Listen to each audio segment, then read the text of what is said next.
The junior doctors' strike, which is due to start tomorrow, bringing massive disruption once again to our NHS as they fight for a fairer pay deal, as they would put it. You can still call me on 0344 499 1000 because we want to hear from you on another NHS-related story about whether you have simply given up trying to find an NHS dentist.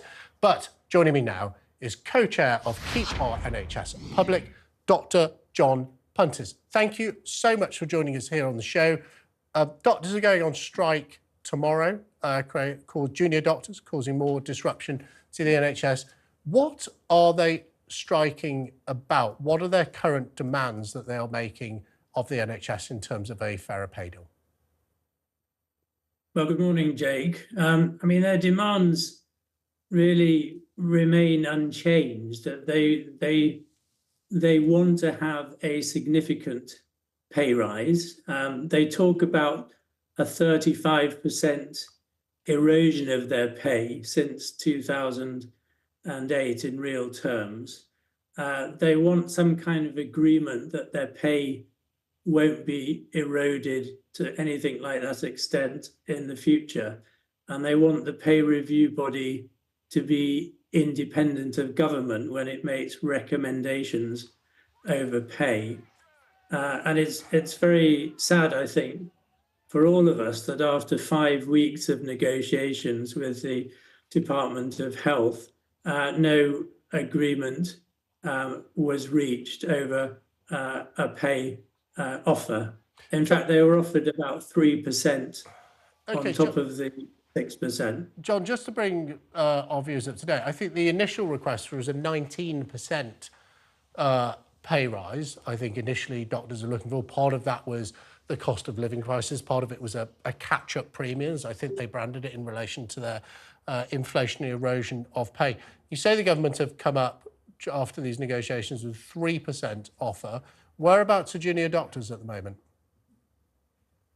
Well, I don't think they have discussed a figure. I mean, I'm not party to the negotiations, obviously, but the junior doctors in Scotland settled for a 12% figure, and the junior doctors negotiating committee talks about a credible offer. So I think they're looking for something at least of 12%, possibly more than that. Do you think it's a bit irresponsible at the worst time of year with increased admissions to hospitals because of the winter flu and all of the challenges we have in the winter for doctors to strike now?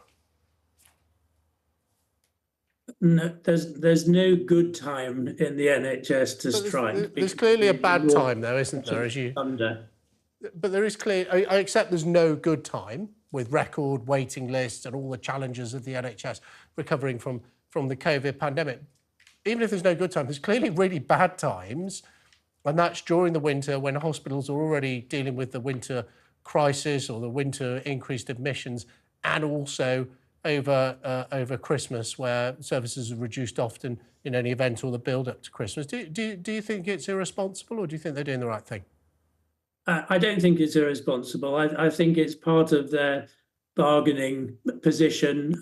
They have a mandate for strike action. The Department of Health knows that. They were in talks for 5 weeks and then these broke down. So the membership wanted to take more industrial action in order to increase the pressure on the Department of Health. So I don't think that's irresponsible. I think it's highly regrettable. I agree with Julian Hartley, who is actually the very good chief executive of the trust that I worked in for many years, but he's now chief executive of NHS providers. And he says this just has to be sorted out. It's already cost the NHS 1.3 billion, and it needs sorting. There needs to be an agreement. Well, of course. I mean, every dispute ends with a negotiated settlement. Can I ask you a separate question? We heard from the Labour Party, Wes Streeting, and the Labour Party yesterday that in order to try and clear some of this backlog, they wanted doctors and other health professionals to be funded, apparently, by the abolition of the non-dom tax status to work at the weekends to deliver a true 7-day-a-week NHS. Do you think junior doctors would be prepared to work all weekend as if it was a normal weekday? Well, many of them do already, of course, but the idea that you could get the NHS to work on a 7-day-a-week basis without massive investment is a complete nonsense. You'd need all the other departments running as well through the hospital, not just doctors.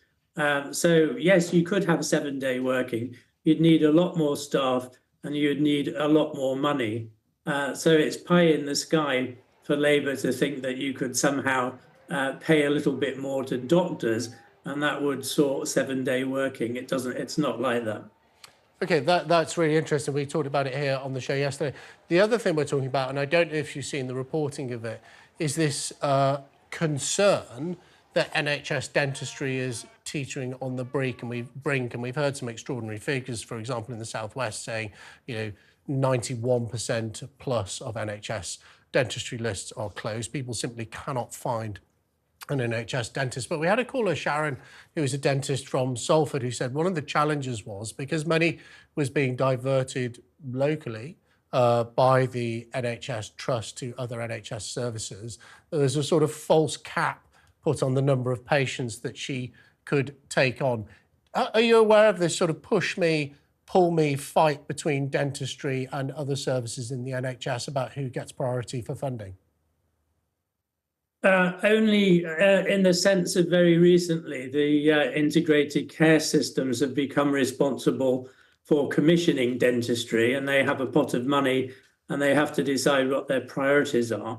But the problems with dentistry go back a long way, and they certainly go back to the dental contract from about 2006, which made it very difficult for dentists to do extra work and also introduced financial penalties if they did so.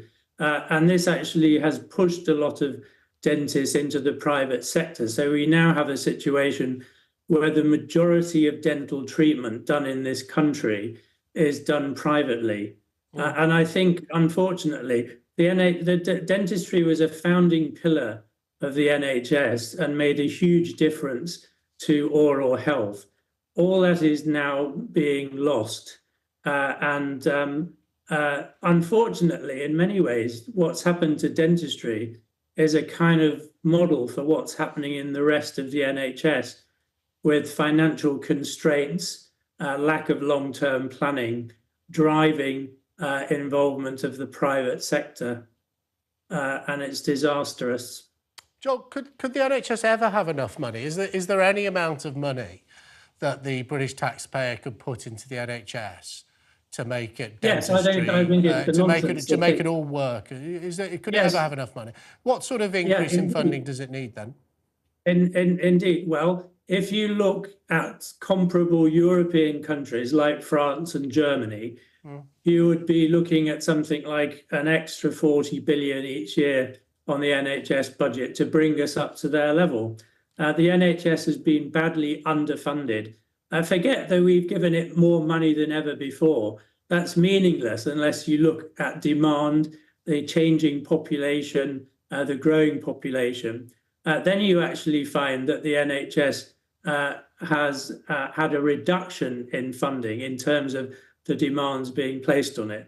But it isn't a black hole, and it's crucial to the economy that we have a good health service. We now have 2.5 million people who are out of the labour market because they're sick. And actually, you need to invest in the NHS to have a strong economy. It's not the other way around. You can't say, wait for economic growth and then we'll fund the NHS. Okay. It's actually fundamentally important to have a well-funded health service that gets people back to work. Dr. Puntis, thank you so much for joining us here on TalkTV.